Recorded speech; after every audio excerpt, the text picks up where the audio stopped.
ನಮಸ್ಕಾರ ಸ್ನೇಹಿತರೆ, ಎಲ್ಲರಿಗೂ ಸ್ವಾಗತ ನಮ್ಮ ಯೂಟ್ಯೂಬ್ ಚಾನಲ್ನಲ್ಲಿ. ಸ್ನೇಹಿತರೆ, ಈ ಒಂದು ಯೂಟ್ಯೂಬ್ ಚಾನಲ್ ಏನಿದೆ ಇದು ಕಲಿಕೆಗೆ ಒಂದು ಪೂರಕವಾಗಿರ್ತಕ್ಕಂತಹ ಒಂದು ಯೂಟ್ಯೂಬ್ ಚಾನಲ್. ಅಂದರೆ ಇಲ್ಲಿ ನೀವೇನಾದರೂ ಟೆಕ್ನಿಕಲ್ ಅನಾಲಿಸಿಸನ್ನು ಕಲಿಬೇಕು ಅಂತ ಅಂದ್ಕೊಂಡಿದ್ರೆ yes, this is the right spot. ಸರಿನಾ?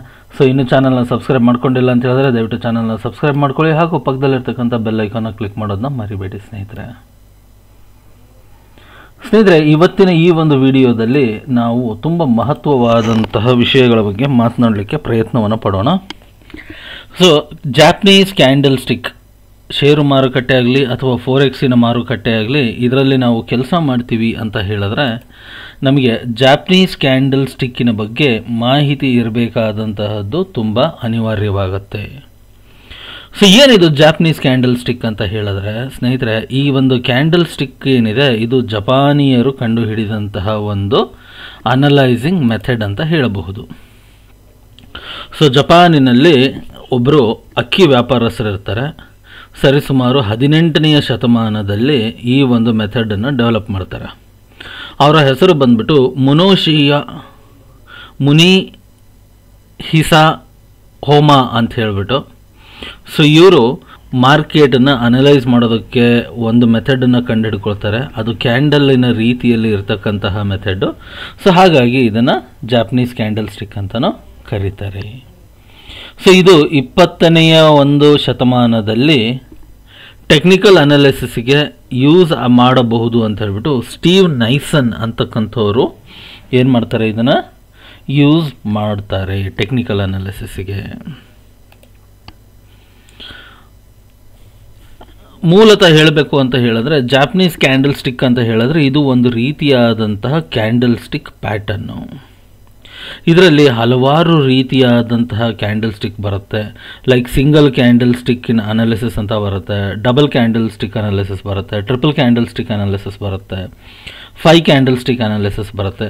ಸೊ ಈ ರೀತಿಯಾಗಿ ಹಲವಾರು ರೀತಿಯಾದಂತಹ ಒಂದು ಕ್ಯಾಂಡಲ್ ಸ್ಟಿಕ್ಕಿನ ಒಂದು ಅನಾಲಿಸಿಸನ್ನು ನಾವಿಲ್ಲಿ ನೋಡಬಹುದು. ಸರಿನಾ? ಸೊ ಒಂದು ಕ್ಯಾಂಡಲ್ ಸ್ಟಿಕ್ಕಲ್ಲಿ ನಮಗೆ ಏನೇನು ಮಾಹಿತಿ ಸಿಗುತ್ತೆ ಅಂದರೆ ಆ ಒಂದು ಪರ್ಟಿಕ್ಯುಲರ್ ಪೀರಿಯಡಿನಲ್ಲಿ, ಅಂದರೆ ಉದಾಹರಣೆಗೆ ಇವಾಗ 1 ಗಂಟೆಯ ಕ್ಯಾಂಡಲನ್ನು ನಾವು ನೋಡ್ತಾ ಇದ್ದೀವಿ ಅಂತ ಹೇಳಿದ್ರೆ, ಸೊ ಆ 1 ಗಂಟೆಯ ಕ್ಯಾಂಡಲಿನಲ್ಲಿ ಮಾರ್ಕೆಟು ಓಪನ್ ಎಲ್ಲಾಯಿತು, ಎಷ್ಟು ಹೈ ಹೋಯಿತು ಅಥವಾ ಎಷ್ಟು ಲೋ ಬಂತು, ಹಾಗೂ ಯಾವ ಬೆಲೆಗೆ ಕ್ಲೋಸ್ ಆಯಿತು ಅನ್ನೋದರ ಒಂದು ಸಂಪೂರ್ಣವಾದಂತಹ ಮಾಹಿತಿ ಈ ಒಂದು ಮೆಥಡಿನಲ್ಲಿ ನಮಗೆ ನೋಡಲಿಕ್ಕೆ ಸಿಗತ್ತೆ. ನೋಡಿ, ಟೆಕ್ನಿಕಲ್ ಅನಾಲಿಸಿಸ್ ಅಂತ ಬಂದಾಗ 2 ರೀತಿಯಾದಂತಹ ಟೆಕ್ನಿಕಲ್ ಅನಾಲಿಸಿಸ್ ಬರುತ್ತೆ. ಒಂದು ವೆಸ್ಟರ್ನು, ಒಂದು ಏಷ್ಯನು. ಸೊ ಈ ಏಷ್ಯನ್ ಬೇಸ್ಡ್ ಟೆಕ್ನಿಕಲ್ ಅನಾಲಿಸಿಸಲ್ಲಿ ಜಾಪನೀಸ್ ಕ್ಯಾಂಡಲ್ ಸ್ಟಿಕ್ ಅನಾಲಿಸಿಸ್ ಕೂಡ ಒಂದು. ಸೊ ಇಲ್ಲಿ ನಮಗೆ 2 ರೀತಿಯಾದಂತಹ ಕಲರಿನ ಕ್ಯಾಂಡಲ್ಸ್ಗಳು ನೋಡಲಿಕ್ಕೆ ಸಿಗುತ್ತೆ. ಒಂದು ಗ್ರೀನ್ ಕಲರ್ ಕ್ಯಾಂಡಲು, ಇನ್ನೊಂದು ರೆಡ್ ಕಲರ್ ಕ್ಯಾಂಡಲು. ಸೊ ಈಗ ಉದಾಹರಣೆಗೆ ಓಪನ್ ಇಲ್ಲ ಆಯಿತು ಅಂತ ಇಟ್ಕೊಳ್ಳೋಣ. ಸೊ ಈ ಒಂದು ಬೆಲೆಗೆ ಓಪನ್ ಆಯಿತು ಅಂತ ಹೇಳಿದ್ರೆ ಇಲ್ಲಿಂದ ಏನಾಗಿದೆ, ಮಾರ್ಕೆಟ್ ಚೂರು ಕೆಳಗಡೆ ಹೋಗಲಿಕ್ಕೆ ಟ್ರೈ ಮಾಡಿದೆ. ಸೊ ಹಾಗಾಗಿ ಅಲ್ಲಿ ಒಂದು ಕಡ್ಡಿಯ ರೀತಿಯಲ್ಲಿ ಬಂದಿರತಕ್ಕಂತಹದ್ದು. ಸೊ ಈ ಕಡ್ಡಿ ಏನು ಕಾಣಿಸುತ್ತೆ ನಮಗೆ, ಇದನ್ನು ವಿಕ್ ಅಂತಲೂ ಕರೀತಾರೆ, ಅಥವಾ ಶ್ಯಾಡೋ ಅಂತಲೂ ಕರೀತಾರೆ, ಅಥವಾ ಟೇಲ್ ಅಂತಲೂ ಕರೀತಾರೆ. ನೋಡಿ, ಈ ಒಂದು ವಿಡಿಯೋದಲ್ಲಿ ಹೇಳ್ತಾ ಇರತಕ್ಕಂಥ ಪ್ರತಿಯೊಂದು ಪದಗಳು ತುಂಬ ಇಂಪಾರ್ಟೆಂಟ್ ಆದಂತಹದ್ದು. ಮಾರ್ಕೆಟಿನಲ್ಲಿ ನೀವು ಟೆಕ್ನಿಕಲ್ ಅನಾಲಿಸಿಸ್ನ ಕಲಿಬೇಕು ಅಂತ ಹೇಳಿದ್ರೆ ನಾನು ಈ ವಿಡಿಯೋದಲ್ಲಿ ಹೇಳ್ತಾ ಇರ್ತಕ್ಕಂತಹ ಒಂದೊಂದು ಪದನೂ ತುಂಬ ಇಂಪಾರ್ಟೆಂಟ್ ಆಗುತ್ತೆ. ಗಮನವಿಟ್ಟು ತಿಳ್ಕೊಳ್ಳಿ. ಯಾಕೆ ಅಂತ ಹೇಳಿದ್ರೆ day in day out each and every ಕ್ಯಾಂಡಲಲ್ಲಿ ನಾವು ಈ ಒಂದು ಇನ್ಫಾರ್ಮೇಷನನ್ನು ನೋಡ್ತಾ ಇರ್ತೀವಿ. 1 ನಿಮಿಷದ ಕ್ಯಾಂಡಲನ್ನು ನೀವೇನಾದರೂ ಹಾಕ್ಕೊಂಡ್ರೆ ಸೊ ಅಲ್ಲೂ ಸಹ ನಿಮಗೆ ಇದೇ ರೀತಿಯಾದಂತಹ ಒಂದು ಅನಾಲಿಸಿಸನ್ನು ಮಾಡಲಿಕ್ಕೆ ಸಿಗುತ್ತೆ, ಹಾಗೂ ಕ್ಯಾಂಡಲ್ ಸ್ಟಿಕ್ಸ್ ನೋಡಲಿಕ್ಕೆ ಸಿಗುತ್ತೆ. ಸೊ ಹಾಗಾಗಿ ಈಗ ಏನು ಹೇಳ್ತಾ ಇದ್ದೀನಲ್ಲ, ಇದು ತುಂಬ ತುಂಬ ತುಂಬ ಇಂಪಾರ್ಟೆಂಟ್ ಆದಂತಹ ಒಂದು ವಿಷಯ. ಸರಿನಾ? ಈ ಕಡ್ಡಿ ಥರ ಇರುತ್ತಲ್ಲ, ಅದಕ್ಕೆ ಏನಂತ ಕರೀತಾರೆ, ವಿಕ್ ಅಂತ ಕರೀತಾರೆ. ಗ್ರೀನ್ ಕ್ಯಾಂಡಲಲ್ಲಿ ಮಾರ್ಕೆಟ್ ಎಲ್ಲಿಂದ ಓಪನ್ ಆಗಿರುತ್ತೆ ಅದನ್ನು ಓಪನ್ ಅಂತ ಕರೀತಾರೆ, ಎಲ್ಲಿಯವರೆಗೂ ಕೆಳಗಡೆಗೆ ಹೋಗಿರುತ್ತೆ ಅದನ್ನು ಲೋ ಅಂತ ಕರೀತಾರೆ, ಆಮೇಲೆ ಎಲ್ಲಿಯವರೆಗೂ ಮೇಲ್ಗಡೆಗೆ ಹೋಗಿರುತ್ತೋ ಅದನ್ನು ಹೈ ಅಂತ ಕರೀತಾರೆ, ಯಾವ ಒಂದು ಬೆಲೆಗೆ ಕ್ಲೋಸ್ ಆಗಿರುತ್ತೆ ಮಾರ್ಕೆಟು ಅದನ್ನು ಏನಂತ ಕರೀತಾರೆ ಸ್ನೇಹಿತರೆ, ಕ್ಲೋಸ್ ಅಂತ ಕರೀತಾರೆ. ಈ ಮಧ್ಯದಲ್ಲಿ ಸಾಲಿಡ್ ಬಾಡಿ ಇರುತ್ತಲ್ಲ ಇದಕ್ಕೆ ಏನಂತ ಕರೀತಾರೆ, ಬಾಡಿ ಅಂತ ಕರೀತಾರೆ. ಇವಾಗ ನಾವು ಕನ್ನಡದಲ್ಲಿ ಹೇಳಬೇಕಾದ್ರೆ ಮೇಲ್ಗಡೆ ಕಡ್ಡಿ ಕೆಳಗಡೆ ಕಡ್ಡಿ ಅಂತ ಹೇಳ್ತೀವಿ, ಕರೆಕ್ಟಾ? ಈಗ ಯಾವುದೇ ಕ್ಯಾಂಡಲನ್ನು ನಾವು ನೋಡಿದಾಗ ಕಡ್ಡಿ ಮೇಲ್ಗಡೆ ಕಡ್ಡಿ ಕೆಳಗಡೆ ಕಡ್ಡಿ ಅಂತ ಹೇಳ್ತೀವಿ. ಆದರೆ ಮಾರುಕಟ್ಟೆಯ ಭಾಷೆಯಲ್ಲಿ ಏನಂತ ಕರೀತಾರೆ, ಲೋವರ್ ವಿಕ್ ಅಥವಾ ಅಪ್ಪರ್ ವಿಕ್ ಅಂತ ಕರೀತಾರೆ, ಅಥವಾ ಲೋವರ್ ಶ್ಯಾಡೋ ಅಥವಾ ಅಪ್ಪರ್ ಸೈಡ್ ಶ್ಯಾಡೋ ಅಂತ ಕರೀತಾರೆ, ಅಥವಾ ಟೇಲ್ ಅಂತಲೂ ಕರೀತಾರೆ. ಸೊ ಇಲ್ಲಿ ನಾವು ನೋಡ್ತಾ ಇರ್ಬೋದು, ಗ್ರೀನ್ ಕ್ಯಾಂಡಲಲ್ಲಿ ಓಪನ್ ಎಲ್ಲಿರುತ್ತೆ, ಕೆಳಗಡೆಗಿರುತ್ತೆ. ಅದೇ ರೆಡ್ ಕ್ಯಾಂಡಲ್ ಅಂದರೆ ಏನು, ಬೇರ್ ಕ್ಯಾಂಡಲ್ ಅಂದರೆ, ಬೇರ್ ಅಂದರೆ ಏನು, ಬೆಲೆಗಳು ಕೆಳಗಡೆಗೆ ಬೀಳುವಂತಹ ಸಮಯದಲ್ಲಿ ಅದನ್ನು ಬೇರ್ ಕ್ಯಾಂಡಲ್ ಅಂತ ಕರೀತಾರೆ. ಅಂದರೆ ಇದು ಕೆಂಪು ಕಲರಿನ ಕ್ಯಾಂಡಲ್ ಆಗಿರುತ್ತೆ. ಸ್ನೇಹಿತರೆ, ಕೆಂಪು ಕಲರಿನ ಕ್ಯಾಂಡಲಲ್ಲಿ ಓಪನ್ ಏನಿರುತ್ತೆ ಮೇಲ್ಗಡೆಗಿರುತ್ತೆ, ಗ್ರೀನ್ ಕಲರಿನ ಕ್ಯಾಂಡಲಲ್ಲಿ ಓಪನ್ ಎಲ್ಲಿರುತ್ತೆ, ಕೆಳಗಡೆಗಿರುತ್ತೆ. ಅದೇ ರೀತಿಯಾಗಿ ರೆಡ್ ಕಲರ್ ಕ್ಯಾಂಡಲಲ್ಲಿ ಕ್ಲೋಸ್ ಎಲ್ಲಿರುತ್ತೆ, ಕೆಳಗಡೆಗೆ ಬರುತ್ತೆ. ಗ್ರೀನ್ ಕಲರ್ ಕ್ಯಾಂಡಲಲ್ಲಿ ಕ್ಲೋಸಲ್ಲಿ ಬರುತ್ತೆ, ಮೇಲ್ಗಡೆಗೆ ಬರುತ್ತೆ. ಸರಿನಾ? ಇನ್ನು ಮಿಕ್ಕಿದ ಎರಡು ಹೈ ಲೋ ಅದು ನಾರ್ಮಲ್ಲು, ಕ್ಯಾಂಡಲ್ ಎಷ್ಟು ಹೈ ಹೋಗಿದೆ ಹಾಗೂ ಎಷ್ಟು ಲೋ ಬಂದಿದೆ ಅನ್ನುವಂತಹ ಒಂದು ಮಾಹಿತಿ. ಹಾಗಾದರೆ ಯಾವ ರೀತಿಯಾದಂತಹ ಕ್ಯಾಂಡಲ್ಸ್ಗಳು ಬರುತ್ತೆ ಅಂತ ನಾವು ನೋಡಿದ್ರೆ, ಸೊ ಇದರಲ್ಲಿ ಸುಮಾರು ರೀತಿಯಾದಂತಹ ಕ್ಯಾಂಡಲ್ ಸ್ಟಿಕ್ಸ್ಗಳು ಬರುತ್ತೆ. ಇದು ನಿಮ್ಮ ಕಣ್ಣೆದುರುಗಡೆ ಏನು ಕಾಣಿಸ್ತಾ ಇದೆ ಇದಿಷ್ಟೇ ಅಲ್ಲ ಸ್ನೇಹಿತರೆ, ಇದಕ್ಕಿಂತ ಇನ್ನು ಹಲವಾರು ಬೇರೆ ಬೇರೆ ರೀತಿಯಾದಂತಹ ಕ್ಯಾಂಡಲ್ಸ್ಗಳಿದ್ದಾವೆ. ಅದನ್ನು ತಿಳ್ಕೋಬೇಕಾದಂತಹದ್ದು ತುಂಬ ಮುಖ್ಯವಾಗುತ್ತೆ. ಅದೇ ರೀತಿಯಾಗಿ ಒಂದೊಂದು ಕ್ಯಾಂಡಲು ಸಹ ನಮಗೆ ಒಂದೊಂದು ಇನ್ಫಾರ್ಮೇಷನನ್ನು ಹೇಳುತ್ತೆ. ಅದು ಏನು ಹೇಳುತ್ತೆ, ಹೇಗೆ ಹೇಳುತ್ತೆ, ಅದರ ಅರ್ಥ ಏನು ಅನ್ನೋದನ್ನು ನಾವು ಮುಂದೆ ಕಲಿತಾ ಹೋಗೋಣ. ಸೊ ಈ ಒಂದು ವಿಡಿಯೋದಲ್ಲಿ ನಾನು ಕೆಲವೊಂದು ಕ್ಯಾಂಡಲ್ಸ್ಗಳನ್ನು ನಿಮ್ಮ ಗಮನಕ್ಕೆ ತರ್ತಾ ಇದ್ದೀನಿ. ಇನ್ನೂ ಸುಮಾರು ಕ್ಯಾಂಡಲ್ಗಳಿದೆ, ಅದನ್ನು ನಾವು ಮುಂದಿನ ಒಂದು ವಿಡಿಯೋಗಳಲ್ಲಿ ನೋಡ್ತಾ ಹೋಗೋಣ. ಸೊ ಮೊಟ್ಟ ಮೊದಲನೇದಾದಂತಹ ಕ್ಯಾಂಡಲ್ ಯಾವುದು ಅಂತ ಹೇಳಿದ್ರೆ ಡೋಜಿ ಕ್ಯಾಂಡಲ್ ಅಂತ. ನೀವಿನ್ನೂ ಏನಾದರೂ ನೋಟ್ಬುಕ್ಕು ಪೆನ್ನು ಇಲ್ಲ ಅಂತ ಹೇಳಿದ್ರೆ ದಯವಿಟ್ಟು ವಿಡಿಯೋನ ಇಲ್ಲಿಗೆ ನಿಲ್ಲಿಸಿ ನೀವು ಒಂದು ಪೆನ್ ಹಾಗೂ ಪೇಪರನ್ನು ತೊಗೊಂಬನ್ನಿ ಸ್ನೇಹಿತರೆ. ಯಾಕೆ ಅಂತ ಹೇಳಿದ್ರೆ ಈ ಒಂದು ಕ್ಯಾಂಡಲ್ ಸ್ಟಿಕ್ಸ್ಗಳೇನಿದಾವಲ್ಲ ಇವು ತುಂಬಾ ಒಂದು ಇಂಪಾರ್ಟೆಂಟ್ ಆಗುತ್ತೆ ಮಾರ್ಕೆಟಿನಲ್ಲಿ ಬೆಲೆಗಳನ್ನು ಅರ್ಥ ಮಾಡಿಕೊಳ್ಳೋದಕ್ಕೆ. ಸರಿನಾ? ಸೊ ಮೊದಲನೇದಾಗಿ ಇಲ್ಲಿ ಡೋಜಿ ಕ್ಯಾಂಡಲ್ ಅಂದರೆ ಇದು ಒಂದು ರೀತಿಯಾದಂತಹ ಕ್ಯಾಂಡಲ್ಲು. ಇದು ಯಾವ ರೀತಿ ಕೆಲಸ ಮಾಡುತ್ತೆ, ಏನನ್ನು ಹೇಳುತ್ತೆ ಅದನ್ನು ನಾವು ಮುಂದೆ ನೋಡೋಣ. ಅದಾದಮೇಲೆ ಬರ್ತಕ್ಕಂತಹದ್ದು ಎಂಗಲ್ಫಿಂಗ್ ಕ್ಯಾಂಡಲ್ ಅಂತ ಕರೀತಾರೆ. ಏನಂತ ಕರೀತಾರೆ? ಎಂಗಲ್ಫಿಂಗ್ ಕ್ಯಾಂಡಲ್ ಅಂತ ಕರೀತಾರೆ. ಹ್ಯಾಮರ್ ಕ್ಯಾಂಡಲ್ ಅಂತ ಬರುತ್ತೆ, ಮಾರ್ನಿಂಗ್ ಸ್ಟಾರ್ ಅಂತ ಬರುತ್ತೆ, ಈವ್ನಿಂಗ್ ಸ್ಟಾರ್ ಅಂತ ಬರುತ್ತೆ, ಹರಾಮಿ ಕ್ಯಾಂಡಲ್ಸ್ ಬರುತ್ತೆ, ಆಮೇಲೆ ಇನ್ಸೈಡ್ ಬಾರ್ಸ್ ಬರುತ್ತೆ. ಇನ್ನು ಹಲವಾರು ರೀತಿಯಾದಂತಹ ಕ್ಯಾಂಡಲ್ ಸ್ಟಿಕ್ ಪ್ಯಾಟರ್ನ್ಸ್ಗಳು ಇಲ್ಲಿ ನಮಗೆ ನೋಡಲಿಕ್ಕೆ ಸಿಗತ್ತೆ. ಸೊ ಡೋಜಿ ಕ್ಯಾಂಡಲ್ ಅಂದರೆ ಯಾವ ರೀತಿ ಇರುತ್ತೆ? ಡೋಜಿ ಕ್ಯಾಂಡಲಲ್ಲಿ ಡೋಜಿ ಫ್ಯಾಮಿಲಿ ಮತ್ತು ಡೋಜಿ ಎಕ್ಸ್ಟೆಂಡೆಡ್ ಫ್ಯಾಮಿಲಿ ಅಂತ ಹೇಳ್ತಾರೆ. ಯಾವುದ್ಯಾವುದು? ಡೋಜಿ ಫ್ಯಾಮಿಲಿ ಮತ್ತು ಡೋಜಿ ಕ್ಯಾಂಡಲಿನ ಎಕ್ಸ್ಟೆಂಡೆಡ್ ಫ್ಯಾಮಿಲಿ. ಏನು ಹಾಗಾದರೆ ಡೋಜಿ ಕ್ಯಾಂಡಲಿನ ಎಕ್ಸ್ಟೆಂಡೆಡ್ ಫ್ಯಾಮಿಲಿ ಅಂದರೆ ಏನು, ಡೋಜಿ ಕ್ಯಾಂಡಲ್ ಅಂದರೆ ಏನು ಅಂತ ನೋಡೋದಾದರೆ ಸ್ನೇಹಿತರೆ, ಇವೆಲ್ಲವೂ ಕ್ಯಾಂಡಲ್ ಸ್ಟಿಕ್ಕಿನಲ್ಲಿ ಬರುವಂತಹ ಬೇರೆ ಬೇರೆ ವಿಧವಾದ ಕ್ಯಾಂಡಲ್ಸ್ಗಳು. ಡೋಜಿ ಕ್ಯಾಂಡಲ್ ಏನಾಗುತ್ತೆ ಅಂದರೆ ಯೂಶ್ವಲಿ ಕಡ್ಡಿಗಳು ಉದ್ದ ಇರುತ್ತೆ, ಬಾಡಿ ಚಿಕ್ಕದಿರುತ್ತೆ. ಇದರಲ್ಲಿ 4 ರೀತಿಯಾದಂತಹ ಕ್ಯಾಂಡಲ್ಸ್ಗಳು ಬರುತ್ತೆ. ಮೊಟ್ಟ ಮೊದಲನೇದಾಗಿ ನೀವು ನೋಡ್ತಾ ಇರ್ಬೋದು, ಈ ಮೊದಲನೆಯ ಕ್ಯಾಂಡಲಿನ ಹೆಸರು ಸ್ಟ್ಯಾಂಡರ್ಡ್ ಡೋಜಿ ಅಂತ ಕರಿತೀವಿ. ಏನಂತ ಕರಿತೀವಿ? Standard doji. ಎಸ್, ಈ ಕ್ಯಾಂಡಲಲ್ಲಿ ಈ ಚಿತ್ರದಲ್ಲಿ ನಾವು ನೋಡ್ತಾ ಇರ್ಬೋದು, ಇದು ಗ್ರೀನ್ ಕಲರಿನ ಡೋಜಿ ಇದೆ. ಆದರೆ ನಿಜವಾದ ಟೈಮಲ್ಲಿ ನಮಗೆ ಇದು ಗ್ರೀನು ಇರ್ತಕ್ಕಂಥದ್ದು, ಅದ್ರ ಜೊತೆಯಲ್ಲಿ ರೆಡ್ಡು ಇರುತ್ತೆ. ಸೊ ಒಂದೊಂದು ಕ್ಯಾಂಡಲು ಒಂದೊಂದು ಅರ್ಥವನ್ನು ಹೇಳ್ತಾ ಇರುತ್ತೆ. ಅದನ್ನು ನಾವು ಮುಂದಿನ ಸಂಚಿಕೆಗಳಲ್ಲಿ ಅಥವಾ ಈ ಮುಂದೆ ಬರುವ ವಿಡಿಯೋದಲ್ಲಿ ನಾವು ಅದನ್ನು ತಿಳ್ಕೊಳ್ಳೋಣ. ಅದಾದಮೇಲೆ ಅದರ ಪಕ್ಕದಲ್ಲಿದೆಯಲ್ಲ ಈ ಎರಡನೆಯ ಕ್ಯಾಂಡಲ್, ಎಡಗಡೆಯಿಂದ ಎರಡನೆಯ ಕ್ಯಾಂಡಲ್, ಇದಕ್ಕೆ ನಾವು ಏನಂತ ಕರಿತೀವಿ ಸ್ನೇಹಿತರೆ? ಲಾಂಗ್ ಲೆಗ್ಡ್ ಡೋಜಿ ಅಂತ ಕರಿತೀವಿ. ಏನಂತ ಕರಿತೀವಿ ಸ್ನೇಹಿತರೆ? ಲಾಂಗ್ ಲೆಗ್ಡ್ ಡೋಜಿ ಅಂದರೆ ಉದ್ದನೆಯ ಕಾಲಿನ ಡೋಜಿ. ಏನದು? ಉದ್ದನೆಯ ಕಾಲಿನ ಡೋಜಿ.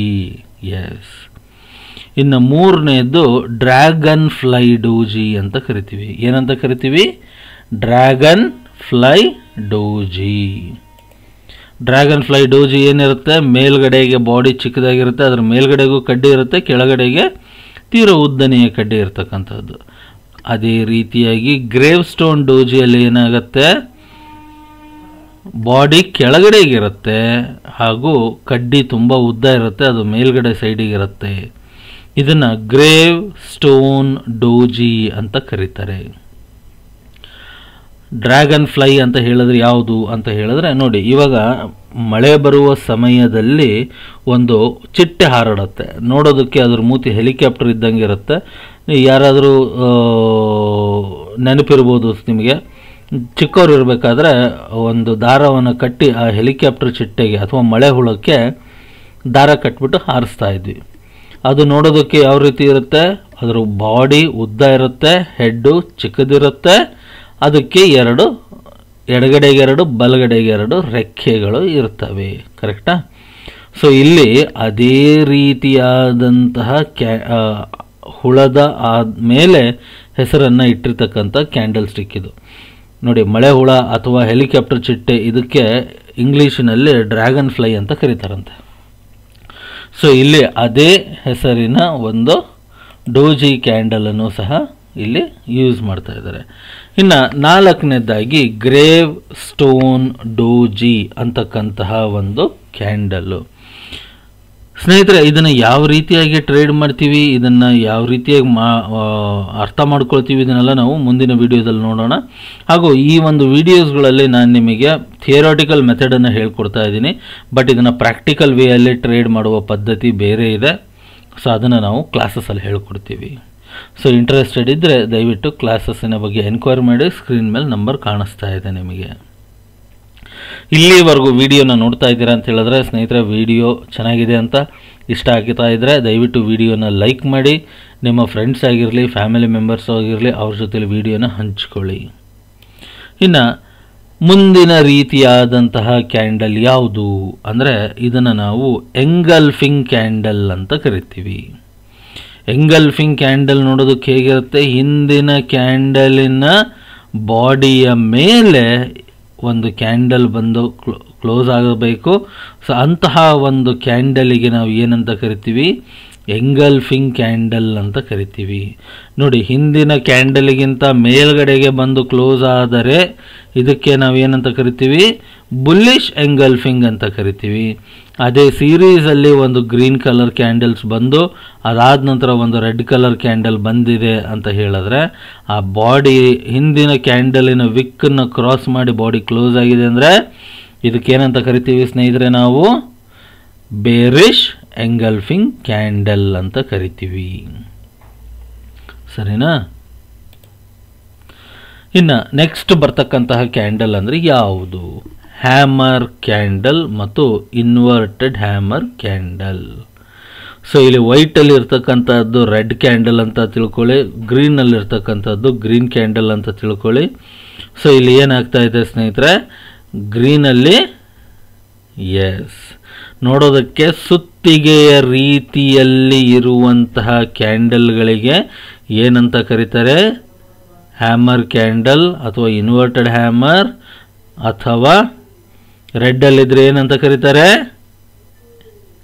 ವಿಡಿಯೋನ ಸ್ಟಾಪ್ ಮಾಡಿ ಕಮೆಂಟಲ್ಲಿ ಬರ್ರಿ. Red candle, red hammer type ಇದ್ದರೆ ಅದಕ್ಕೆ ಏನಂತ ಕರೀತಾರೆ?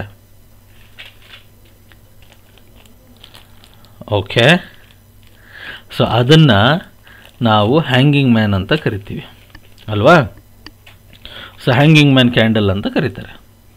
ಸೊ ಆ ಒಂದು ಕ್ಯಾಂಡಲು, ಸೊ ಈ ಕ್ಯಾಂಡಲ್ ಏನಿದೆಯಲ್ಲ, ಹ್ಯಾಮರ್ ಆಗಿರಲಿ ಅಥವಾ ಇನ್ವರ್ಟೆಡ್ ಹ್ಯಾಮರ್ ಆಗಿರಲಿ ಅಥವಾ ಈ ಕ್ಯಾಂಡಲ್ಸ್ಗಳೇನಿದಾವಲ್ಲ, ಇವು ಯಾವ ಫ್ಯಾಮಿಲಿಗೆ ಸಂಬಂಧಪಟ್ಟಿದ್ದು ಅಂದರೆ ಡೋಜಿ ಫ್ಯಾಮಿಲಿಯ ಎಕ್ಸ್ಟೆಂಡೆಡ್ ಫ್ಯಾಮಿಲಿಗೆ ಸಂಬಂಧಪಟ್ಟಂತಹ ಒಂದು ಕ್ಯಾಂಡಲ್ಸು.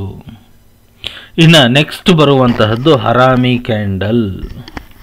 ಹರಾಮಿ ಕ್ಯಾಂಡಲ್ ಅಂದರೆ, ಹರಾಮಿ ಅಂತ ಹೇಳಿದ್ರೆ ಸ್ನೇಹಿತರೆ, ಜಪಾನಿಯರ ಭಾಷೆಯಲ್ಲಿ ಹರಾಮಿ ಅಂದರೆ ಪ್ರೆಗ್ನೆಂಟ್ ಅಂತ. ಏನೋ ಪ್ರೆಗ್ನೆಂಟ್ ಅಂತ, ಪ್ರೆಗ್ನೆಂಟ್ ಅಂದರೆ ಗರ್ಭವತಿ. ಸೊ ಹರಾಮಿ ಕ್ಯಾಂಡಲ್ ಅಂದರೆ ಏನು, ಗರ್ಭವತಿ ಕ್ಯಾಂಡಲ್ಲು. ಅದರಲ್ಲಿ ಏನಾಗುತ್ತೆ ಅಂದರೆ ನೋಡಿ ಸ್ನೇಹಿತರೆ, ಈ ಹರಾಮಿ ಕ್ಯಾಂಡಲ್ ಅಂತಕ್ಕಂಥದ್ದು ಏನಿದೆ, ಇದು 2 ಕ್ಯಾಂಡಲಿನ ಮಿಶ್ರಣದ ಒಂದು ಲೆಕ್ಕಾಚಾರ. ಯಾವುದ್ಯಾವುದು ಅಂದರೆ, ಒಂದು ಗ್ರೀನ್ ಕಲರ್ ಕ್ಯಾಂಡಲ್ ಇರುತ್ತೆ, ಇನ್ನೊಂದು ರೆಡ್ ಕಲರ್ ಕ್ಯಾಂಡಲ್ ಇರುತ್ತೆ. ಗ್ರೀನ್ ಕಲರ್ ಕ್ಯಾಂಡಲ್ಲು ದೊಡ್ಡದಾಗಿದ್ದು ಅದರ ಪಕ್ಕದಲ್ಲಿ ಚಿಕ್ಕ ರೆಡ್ ಕ್ಯಾಂಡಲ್ ಬಂದರೆ ಅದನ್ನು ನಾವು ಬೇರಿಶ್ ಹರಾಮಿ ಅಂತ ಕರಿತೀವಿ.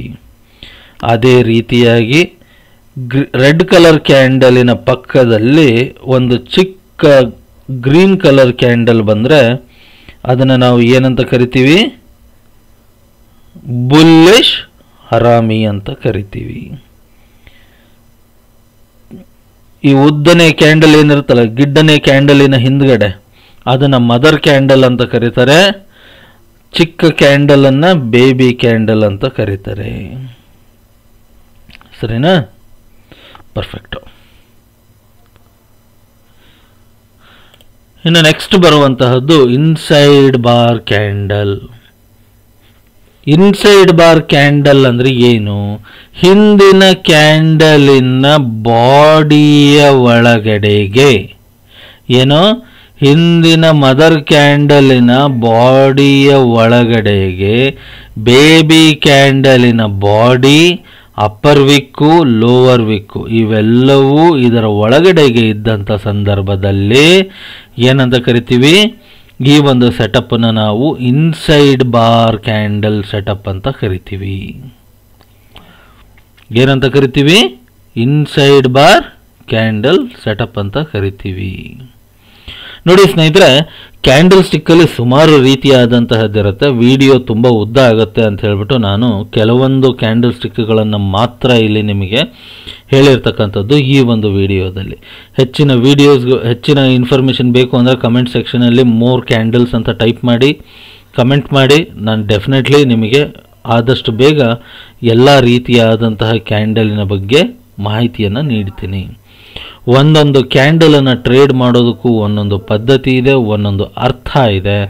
ಸೊ ಅದೇ ಅರ್ಥದಲ್ಲಿ ನಾವು ಟ್ರೇಡನ್ನು ಮಾಡಬೇಕಾಗತ್ತೆ, ಅನಲೈಸಿಸನ್ನು ಮಾಡಬೇಕಾದ್ರೆ ಅಥವಾ ಅನಲೈಸನ್ನು ಮಾಡಬೇಕಾಗತ್ತೆ ಆ ಒಂದು ಕ್ಯಾಂಡಲಿನ ಆಧಾರದ ಮೇಲೆ. ಸೊ ಹಾಗಾಗಿ ಜಾಪನೀಸ್ ಕ್ಯಾಂಡಲ್ ಸ್ಟಿಕ್ ಅನ್ನೋದು ಬರೀ ಕ್ಯಾಂಡಲ್ ಸ್ಟಿಕ್ ಅಷ್ಟೇ ಅಲ್ಲ ಸ್ನೇಹಿತರೆ, ತುಂಬ ಇಂಪಾರ್ಟೆಂಟ್ ಇನ್ಫಾರ್ಮೇಷನ್ಗಳನ್ನು ಹೇಳುವಂತಹ ಒಂದು ಚಾರ್ಟಿಂಗ್ ಮೆಥಡ್. ಇಲ್ಲ ಅಂದರೆ ಇಷ್ಟು ಪಾಪ್ಯುಲರ್ ಆಗಲಿಕ್ಕೆ ಸಾಧ್ಯವಿಲ್ಲ. ಬಾರ್ ಚಾರ್ಟ್ ಇದೆ, ರೆಂಕೋ ಚಾರ್ಟ್ ಇದೆ, ಸುಮಾರು ಚಾರ್ಟ್ಗಳಿದ್ದಾವೆ. ಏರಿಯಾ ಚಾರ್ಟ್ ಅಂತ ಬರುತ್ತೆ, ನೀವು ಈ ಹಿಂದಿನ ವಿಡಿಯೋಗಳಲ್ಲಿ ನೋಡಿರಬಹುದು ಅಲ್ವಾ.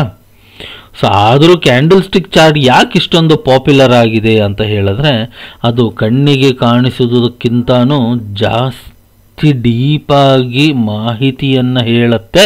ಅದನ್ನು ಅರ್ಥ ಮಾಡಿಕೊಂಡಿರ್ತಕ್ಕಂಥವ್ರು ಆಗಿರಬೇಕಷ್ಟೆ. ಸೊ ನೀವು ಇದರ ಬಗ್ಗೆ ಅರ್ಥ ಮಾಡ್ಕೋಬೇಕು, ಆಸಕ್ತಿ ಇದೆ ಅಂತ ಹೇಳಿದ್ರೆ ಕಮೆಂಟ್ ಸೆಕ್ಷನಲ್ಲಿ ತಿಳಿಸಿ. ಅದರ ಬಗ್ಗೆ ಒಂದು ಡೆಡಿಕೇಟೆಡ್ ಆದಂತಹ ಒಂದು ವಿಡಿಯೋಸ್ನ ಆಲ್ರೆಡಿ ಮಾಡ್ತಾ ಇದ್ದೀವಿ. ಸೊ ನಿಮಗೆ ಯಾವ ಕ್ಯಾಂಡಲಿನ ಬಗ್ಗೆ ಮಾಹಿತಿ ಬೇಕು ಅದರ ವಿಡಿಯೋನ ನಾವು ಮೊದಲಿಗೆ ನಿಮಗೆ ಡೆಲಿವರ್ ಮಾಡ್ತೀವಿ. ಸರಿನಾ? ಸೊ ಸ್ನೇಹಿತರೆ, ಇದನ್ನು ಹೇಳ್ತಾ ಇವತ್ತಿನ ಈ ಒಂದು ಸೆಷನನ್ನು ಮುಗಿಸುವಂಥ ಸಮಯ ಆಗ್ತಾ ಇದೆ.